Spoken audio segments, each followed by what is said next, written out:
Meghalaya Post.news.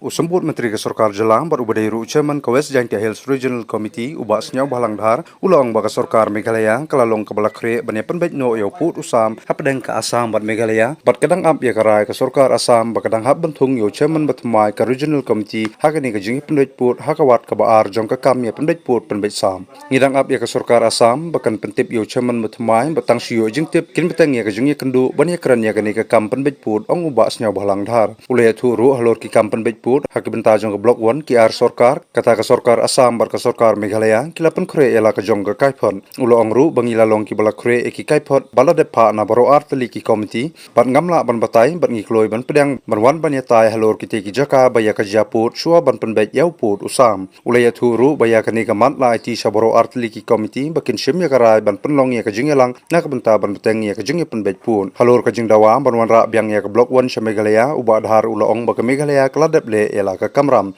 ki officer kilajan pendap lut iki kaipon hakabakin sedang bani syong perkhat shua tang hapo ke komiti batkin sapentip sya ke Asam na ke bentaban beteng ke jingi keren penbet pun habakali halor ki jaka babun ki khasi penar hakiti ki than khap pun ubad har ulong bayabaro ki jingtip ki babanya ki don haudip ti commissioner.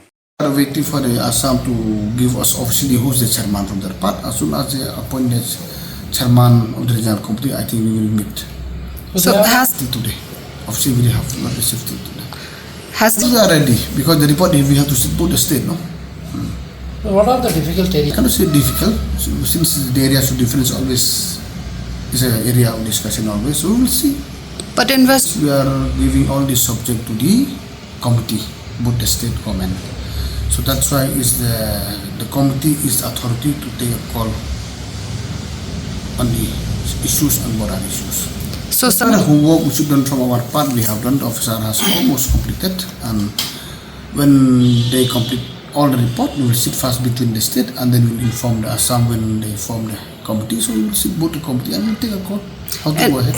and approximately how many? We have to put all this information, the information to the DC.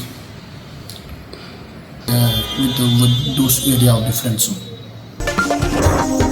Meghalaya Post.news.